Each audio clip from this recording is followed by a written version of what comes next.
ਵਾਹਿਗੁਰੂ ਜੀ ਕਾ ਖਾਲਸਾ ਵਾਹਿਗੁਰੂ ਜੀ ਕੀ ਫਤਿਹ।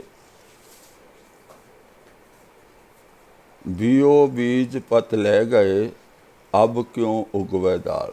ਅੱਜ ਦੀ ਜੋ ਵਿਚਾਰ ਅਸੀਂ ਕਰਨੇ ਉਸ ਦਾ ਸਬਜੈਕਟ ਹੈ ਅਬ ਕਿਉਂ ਉਗਵੇ ਦਾਲ। ਗੁਰੂ ਨਾਨਕ ਪਾਤਸ਼ਾਹ ਨੇ ਸਾਡੇ ਤੇ ਮਹਾਨ ਕਿਰਪਾ ਰਹਿਮਤ ਕੀਤੀ ਹੈ। ਉਹਨਾਂ ਨੇ ਇੱਕ ਨਿਰਮਲ ਨਿਰਾਲਾ ਪੰਥ ਮਾਰਗ ਸਾਨੂੰ ਦਿੱਤਾ ਹੈ ਔਰ ਬੜੇ ਹੀ ਸੋਹਣੇ ਢੰਗ ਦੇ ਨਾਲ ਸਾਨੂੰ ਗਿਆਨ ਬਖਸ਼ਿਸ਼ ਕੀਤਾ ਹੈ। ਸਿੱਖ ਧਰਮ ਵਿੱਚ ਜੋ ਜ਼ਿਆਦਾਤਰ ਲੋਕ ਸ਼ਾਮਲ ਹੋਏ, ਦਾਖਲ ਹੋਏ, ਉਹ ਕਿਰਤੀ ਕਿਸਾਨ ਲੋਕ ਦਾਖਲ ਹੋਏ ਤੇ ਗੁਰੂ ਸਾਹਿਬ ਨੇ ਜੋ ਗਿਆਨ ਬਖਸ਼ਿਸ਼ ਕੀਤਾ ਹੈ, ਪਹਿਲੀ ਗੱਲ ਉਹਨਾਂ ਨੇ ਜਿਹੜੀ ਬੋਲੀ ਸੀ ਉਹ ਆਮ ਬੋਲੀ, ਪੰਜਾਬੀ ਬੋਲੀ, ਭਾਸ਼ਾ ਵੀ ਪੰਜਾਬੀ ਤੇ ਲਿਪੀ ਵੀ ਪੰਜਾਬੀ ਉਹਨਾਂ ਨੇ ਵਰਤੀ ਔਰ ਸ਼ਬਦ ਜੋ ਚੋਣ ਸੀ ਉਹ ਵੀ ਆਮ ਰੋਜ਼ ਦੀ ਹਰ ਰੋਜ਼ ਦੀ ਬੋਲਚਾਲ ਵਿੱਚੋਂ ਲਈ, ਕਿਉਂਕਿ ਬਹੁਤੇ ਜੋ ਸਿੱਖੀ ਵੱਲ ਵੀਰ ਭੈਣ ਆਏ ਉਹ ਖੇਤੀ ਨਾਲ ਜੁੜੇ ਹੋਏ ਸਨ। ਇਸ ਕਰਕੇ ਉਹਨਾਂ ਨੇ ਖੇਤੀ ਦੇ ਵਿੱਚ ਵਰਤੇ ਜਾਂਦੇ ਸ਼ਬਦਾਂ ਨੂੰ ਜਦੋਂ ਰੂਹਾਨੀਅਤ ਦੀ ਗੱਲ ਕੀਤੀ, ਅਧਿਆਤਮਕ ਗੱਲ ਵੀ ਕੀਤੀ, ਪਰ ਉਹਨਾਂ ਨੂੰ ਅਧਿਆਤਮਕ ਗੱਲ ਨੂੰ ਸਮਝਾਉਣ ਦਾ ਤਰੀਕਾ ਜਿਹੜਾ ਆਮ ਬੋਲਚਾਲ ਵਿੱਚ ਵਰਤੀ ਗਈ ਭਾਸ਼ਾ ਨੂੰ ਹੀ ਉਹਨਾਂ ਨੇ ਵਰਤਿਆ। ਇੱਕ ਛੋਟੀ ਜਿਹੀ ਕਹਾਣੀ ਆਪਾਂ ਇੱਥੇ ਪਹਿਲਾਂ ਸਮਝ ਲੈਂਦੇ ਹਾਂ। ਇੱਕ ਕਿਸਾਨ, ਉਸਦੇ ਦੋ ਪੁੱਤਰ ਸਨ। ਇੱਕ ਪੁੱਤਰ ਹਰ ਗੱਲ ਨੂੰ ਬੜੇ ਸਹਿਜ ਨਾਲ, ਧਿਆਨ ਨਾਲ ਸੁਣਦਾ, ਸਮਝਦਾ ਤੇ ਫਿਰ ਉਸ 'ਤੇ ਅਮਲ ਕਰਦਾ। ਦੂਜਾ ਜਿਹੜਾ ਪੁੱਤਰ ਸੀ ਉਹ ਆਪਣੀ ਮਨ ਦੀ ਮੱਤ ਪਿੱਛੇ ਲੱਗ ਕੇ ਚਤੁਰ ਬਣ ਕੇ ਪਿਤਾ ਜੀ ਨਾਲ ਕਿਸੇ ਤਰ੍ਹਾਂ ਦੀ ਵੀ ਸਾਂਝ ਉਹ ਨਹੀਂ ਬਣਾ ਕੇ ਰੱਖਦਾ ਸੀ, ਭਾਵ ਪਿਤਾ ਦੀ ਕੋਈ ਗੱਲ ਨਹੀਂ ਸੀ ਮੰਨਦਾ। ਪਿਤਾ ਬਜ਼ੁਰਗ ਹੋ ਗਿਆ, ਸੋਚਿਆ ਵੀ ਹੁਣ ਪੁੱਤਰ ਆਪਣਾ ਆਪ ਸੰਭਾਲਣ। ਇੱਕ ਦਿਨ ਬੁਲਾ ਕੇ ਦੋਨਾਂ ਪੁੱਤਰਾਂ ਨੂੰ ਕਿਹਾ ਕਿ ਭਾਈ ਅੱਧੀ ਅੱਧੀ ਜ਼ਮੀਨ, ਫਲਾਨੀ ਫਲਾਨੀ ਜ਼ਮੀਨ ਤੁਸੀਂ ਲੈ ਲਓ ਅਤੇ ਆਪ ਇਹ ਜੇ ਬੀਜ, ਚਣਿਆਂ ਦੀ ਖੇਤੀ ਕਰਦੇ ਸਨ, ਖੇਤ ਤਿਆਰ ਸਨ। ਖੇਤੀ ਕਰਨ ਲਈ ਕੀ ਚਾਹੀਦਾ ਹੈ? ਉਪਜਾਊ ਜ਼ਮੀਨ ਚਾਹੀਦੀ ਹੈ ਤਾਂ ਉਸ ਨੂੰ ਪੋਲਾ ਕਰਨਾ ਹੈ, ਹਲ ਵਾਹੁਣਾ ਪੈਂਦਾ। ਉਹ ਤਿਆਰ ਕੀਤਾ ਹੋਇਆ ਸੀ ਖੇਤ। ਫਿਰ ਬੱਤਰ ਦੇਖੀ ਜਾਂਦੀ ਹੈ ਕਿ ਜਿਹੜੀ ਫਸਲ ਬੀਜਣੀ ਹੈ ਉਸ ਦੀ ਬੱਤਰ ਹੈ ਜਾਂ ਨਹੀਂ ਹੈ। ਫਿਰ ਉਸ ਦਾ ਰੁੱਤ ਦੇਖਿਆ ਜਾਂਦਾ, ਮੌਸਮ ਦੇਖਿਆ ਜਾਂਦਾ, ਕਿਹੜੀ ਮੌਸਮ ਦੇ ਵਿੱਚ ਕਿਹੜੀ ਫਸਲ ਬੀਜਣੀ ਹੈ। ਇਹ ਜਿਹੜੀਆਂ ਚੀਜ਼ਾਂ ਨੇ ਜ਼ਰੂਰੀ ਨੇ, ਪਰ ਸਭ ਤੋਂ ਅਹਿਮ ਅਤੇ ਜ਼ਰੂਰੀ ਚੀਜ਼ ਹੈ ਬੀਜ। ਜੇ ਸੋਧਿਆ ਹੋਇਆ ਬੀਜ, ਸੋਹਣਾ ਬੀਜ, ਸੋਹਣੇ ਢੰਗ ਨਾਲ ਬੀਜ ਨਾ ਪਾਇਆ ਜਾਵੇ ਤਾਂ ਖੇਤੀ ਪੈਦਾ ਨਹੀਂ ਹੁੰਦੀ। ਦੋਨਾਂ ਪੁੱਤਰਾਂ ਨੂੰ ਖੇਤੀ ਕਰਨ ਲਈ ਭੇਜ ਦਿੱਤਾ, ਬੀਜ ਦੇ ਦਿੱਤਾ। ਸਿਆਣਾ ਪੁੱਤਰ ਜਿਹੜਾ ਆਗਿਆਕਾਰੀ ਸੀ ਉਹ ਗਿਆ, ਜਾ ਕੇ ਖੇਤਾਂ ਦੇ ਵਿੱਚ ਉਸਨੇ ਆਪਣੇ ਹਿੱਸੇ ਦੇ ਖੇਤਾਂ ਵਿੱਚ ਚਣਿਆਂ ਦੀ ਖੇਤੀ ਬੀਜ ਦਿੱਤੀ। ਦੂਜਾ ਪੁੱਤਰ ਜ਼ਿਆਦਾ ਆਪਣੇ ਆਪ ਨੂੰ ਸਮਝਦਾ ਸੀ। ਉਸਨੇ ਸੋਚਿਆ ਕਿ ਚਣਾ ਜਿਹੜਾ ਹੈ ਇਹਦੇ ਵਿੱਚ ਅਗਰ ਇਸ ਦੀ ਦਾਲ ਬਣਾ ਲਈ ਜਾਵੇ ਤਾਂ ਦੋ ਦੋ ਦਾਣੇ ਹੋ ਜਾਣੇ ਆ ਅਤੇ ਫੱਕ ਜਿਹੜੀ ਹੈ ਉਹਨਾਂ ਦਾ ਛਿਲਕਾ ਆ ਪਸ਼ੂਆਂ ਦੇ ਕੰਮ ਆਏਗਾ। ਉਸਨੇ ਸਾਰੇ ਚਣੇ ਜਿਹੜਾ ਬੀਜ ਸੀ ਉਸ ਨੂੰ ਦਲ ਲਿਆ ਅਤੇ ਫੱਕ ਕੱਢ ਕੇ ਪਸ਼ੂਆਂ ਨੂੰ ਪਾ ਦਿੱਤੀ ਅਤੇ ਫਿਰ ਜਿਹੜੀ ਦਲੀ ਹੋਈ ਦਾਲ ਸੀ ਉਸ ਨੂੰ ਖੇਤਾਂ ਵਿੱਚ ਬੀਜ ਦਿੱਤਾ, ਇਹ ਸੋਚ ਕੇ ਕਿ ਉਸ ਦਾ ਇੱਕ ਦਾਣਾ ਅਤੇ ਮੇਰੇ ਦੋ ਦਾਣੇ, ਡਬਲ ਖੇਤੀ ਹੋਏਗੀ, ਦੋਹਰੀ ਖੇਤੀ ਹੋਏਗੀ, ਜ਼ਿਆਦਾ ਖੇਤੀ ਹੋਏਗੀ। ਖੈਰ 5-7 ਦਿਨ ਬਾਅਦ ਦੋਨੋਂ ਖੇਤਾਂ 'ਚ ਗਏ। ਜੇ ਉਹ ਆਗਿਆਕਾਰੀ ਪੁੱਤਰ ਸੀ ਉਸ ਦੀ ਖੇਤੀ ਤਾਂ ਜੰਮ ਪਈ ਔਰ ਬਾਰ-ਬਾਰ ਉਂਗਰ ਕੇ ਹਰੀ ਹਰੀ ਬਾਹਰ ਦਿਖਾਈ ਦਿੰਦੀ ਹੈ, ਪਰ ਜਿਸ ਨੇ ਦਾਲ ਬਣਾ ਲਈ ਸੀ ਉਹ ਖੇਤੀ ਨਹੀਂ ਜੰਮੀ। 5-7 ਦਿਨ ਹੋਰ ਪਾ ਕੇ ਫਿਰ ਗਏ। ਆਖਰ ਜਿਸ ਨੇ ਦਾਣੇ ਬੀਜੇ ਸੀ, ਸਾਬਤ ਬੀਜੇ ਸੀ, ਉਸ ਦੀ ਖੇਤੀ ਤਾਂ ਜੰਮ ਪਈ ਔਰ ਦੂਜੇ ਦੇ ਦਾਣੇ ਗਲ ਸੜ ਗਏ, ਕੀੜਿਆਂ ਨੇ ਖਾ ਲਏ। ਇਹ ਕਹਾਣੀ ਇਸ ਲਈ ਮੈਂ ਸੁਣਾ ਰਿਹਾ कि भाई जदों कोई चीज़ साबित है तो वो कोई सानू लाहा दे सकती है, सानू प्रॉफिट हो सकता है। जदों वो चीज़ दो फाड़ हो गई, वो कोई चीज़ होवे जां कोई जथेबंदी होवे जां कोई घर होवे जां साडे दिमाग दी सोच ही क्यों ना होवे, जे साडी बिरती खिंड गई तो कुछ भी प्राप्त नहीं कर सकते। जिहड़ा कन्फ्यूज़ड बंदा हुंदा है, जिहड़ा दुचित्तेपन विच हुंदा है, वो किसी तन पत्तन नहीं लग सकता, उसनूं कुछ प्राप्त नहीं हो सकता।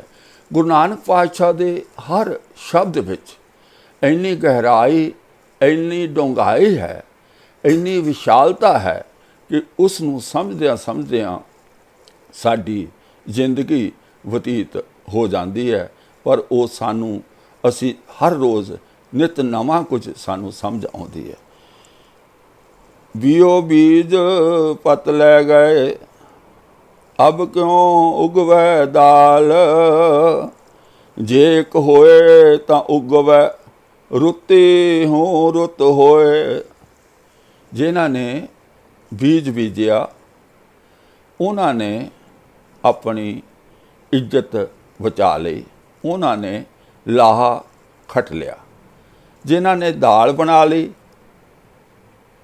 वो खाली रह गए, वो सखने रह गए, क्योंकि दाल कदी जमदी नहीं। घर दे विच भी आपां अंगूर मार के दाल चने असी भें दईदे, 2-3 दिन बाद अंगूर मार के तो वह असी पौष्टिक भोजन खाने हैं।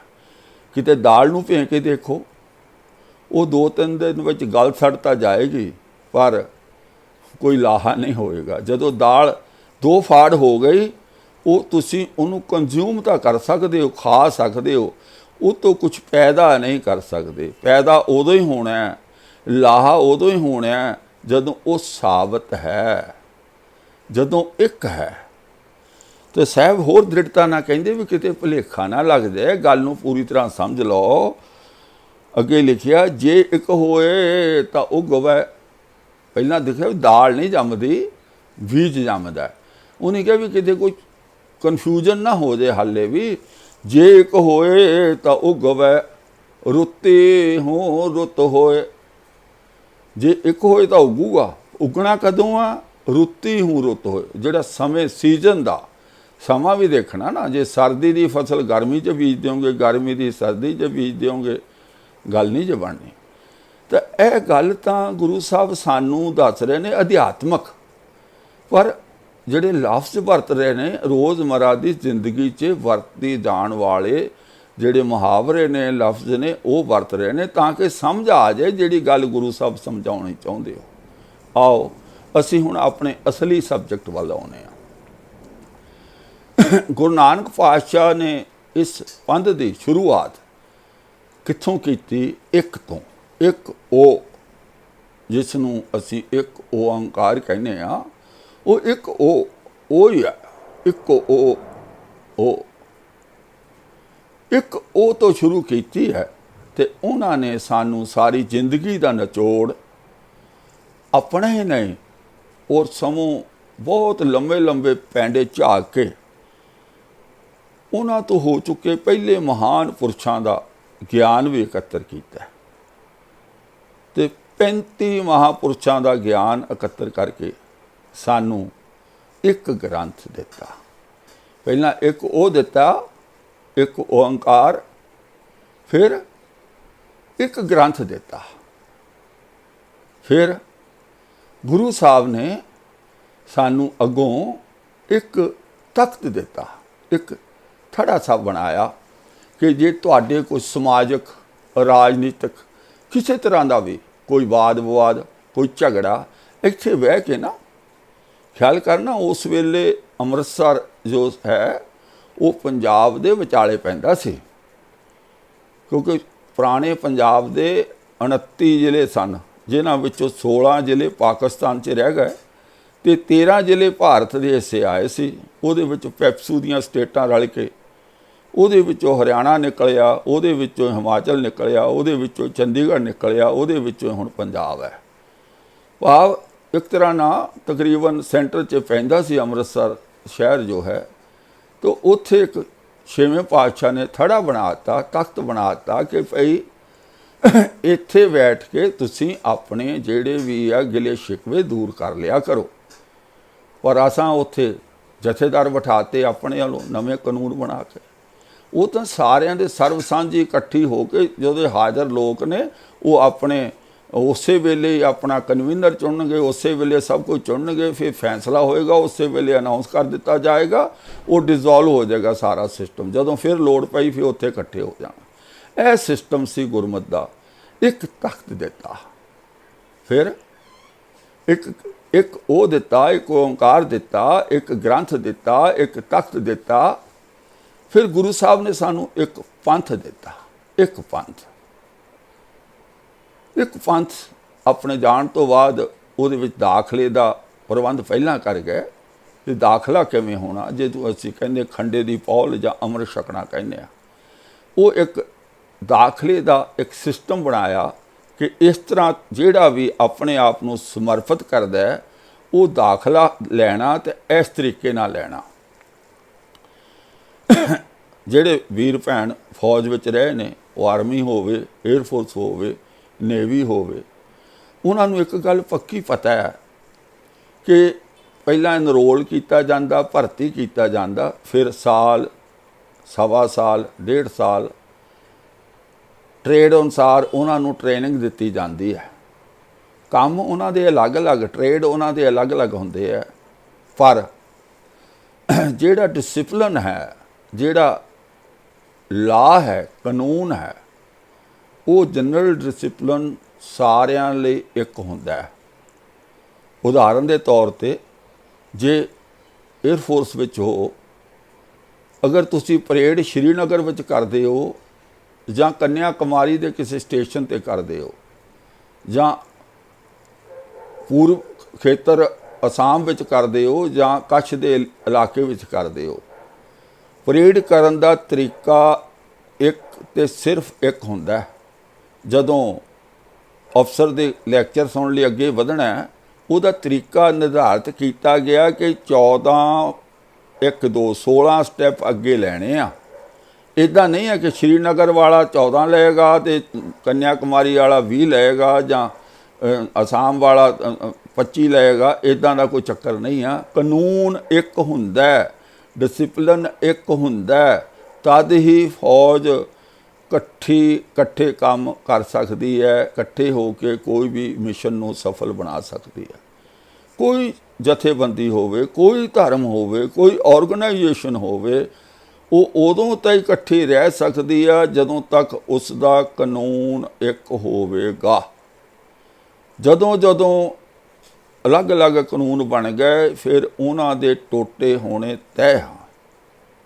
ਜਿਹੜਾ ਕੰਮ ਗੁਰੂ ਸਾਹਿਬ ਨੇ ਸਾਡੇ ਲਈ ਨਿਰਧਾਰਿਤ ਕੀਤਾ ਸੀ, ਇੱਕ ਸੂਤਰ ਵਿੱਚ ਪਰੋਣ ਦਾ ਕਿ ਖੰਡੇ ਦੀ ਪੌਲ ਲਓ, ਅੰਮ੍ਰਿਤ ਛਕੋ, ਇੱਕ ਦੇ ਹੋ ਜਾਓ।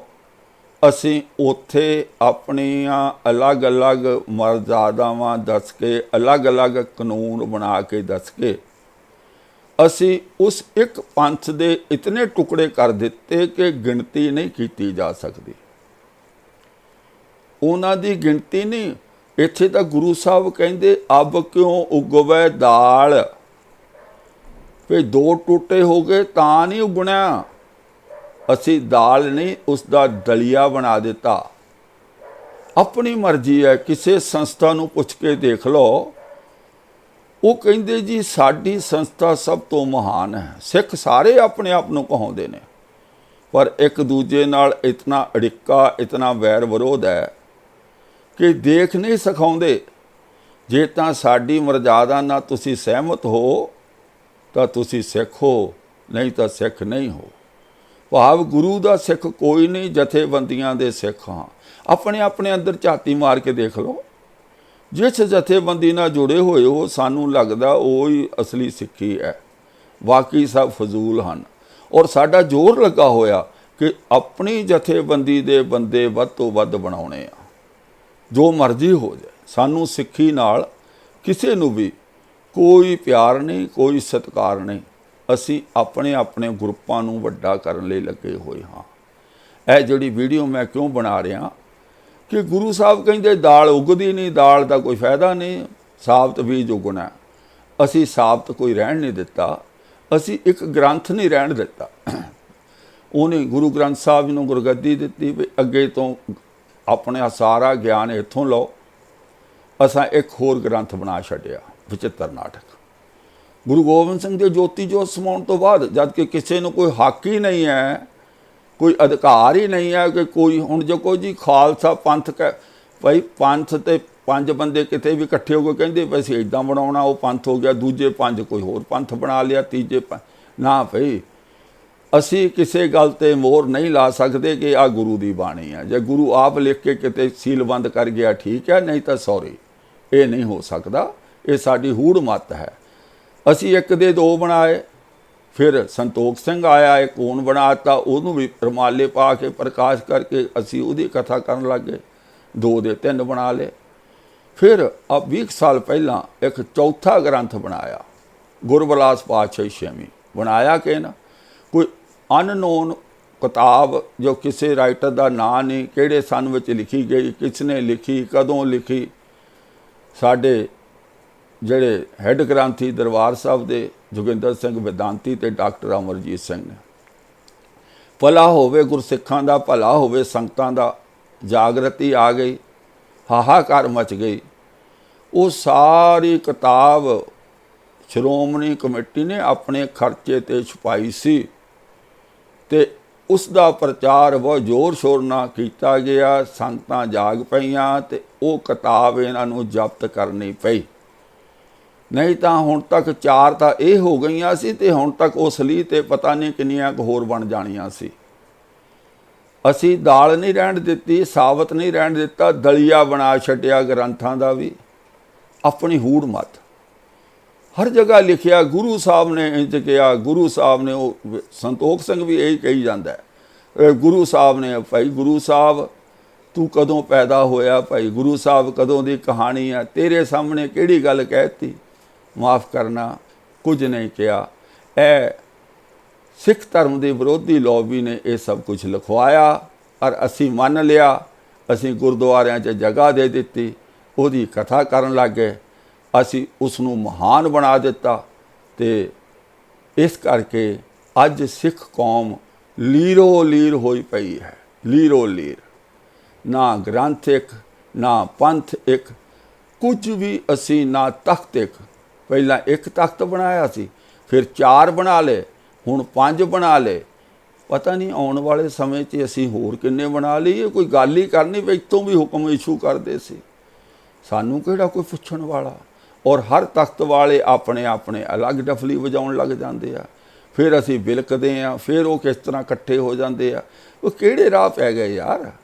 गुरु साहब सानू गुरु ग्रंथ साहब दे लड़ ला के गए सी, असी वो मार्ग त्याग चुके हैं। असी एक वो नालों टुट के, एक उस नालों टुट के असी अज साडी बिरती, साडी सोच ये भटक चुकी है, दुचित्तेपन विच पै चुके हैं। इस करके सिक्खी नूं कोई भी लाहा नहीं हुंदा, गुरमत अगे नहीं वधदी। जिन्ना असी जोर लाउने आ उन्ना असी पिछा नूं जा रहे हैं, ढैंडी कला विच जा रहे हैं। जेकर असी अपने गुरु दे सच्चे सिख बनना है, मार्ग ते आउणा है, ते गुरु ग्रंथ साहब नूं केंद्र विच रख के इस दे इर्द गिर्द इकट्ठे हो जाइए। सारियां जथेबंदियां सारे अपने अलग अलग डफली बजाउणी बंद कर दईए, गुरु ग्रंथ साहब ते केंद्रित होके अपनी सोच नूं इस अनुसार बनाइए, जीवन ढालीए, तां असीं गुरु दे जो कीते होए उद्यम परोपकारां दी कुछ असीं इज्जत माण कर सकांगे, गुरु दे सिख कहा सकांगे। आओ इन्हां लफ्ज़ां नाल मैं खिमा दा जाचक हां, बोलदिआं होई वध घाट दी माफ़ी चाहुंदा। अगे तो कोशिश करांगे कि गुरमत अनुसार ही विचारा होण। दाल नहीं जे उगनी, दाने ही उगने, साबत बना लईए, सब कुछ हो जाएगा। जे ये उद्यम विचार चंगी लगे तां बेनती आ कि इस वीडियो नूं वध तो वध संगतां तक पहुँचाओ। मेरे चैनल ਸੱਚ ਦੀ ਖੋਜ ਵਿਦ ਬਲਦੇਵ ਸਿੰਘ MA ਨੂੰ ਸਬਸਕ੍ਰਾਈਬ ਕਰੋ। ਅਗਰ ਤੁਹਾਨੂੰ ਪਸੰਦ ਆਉਂਦਾ ਤਾਂ ਆਓ ਫਤਿਹ ਬੁਲਾਈਏ। ਵਾਹਿਗੁਰੂ ਜੀ ਕਾ ਖਾਲਸਾ, ਵਾਹਿਗੁਰੂ ਜੀ ਕੀ ਫਤਿਹ।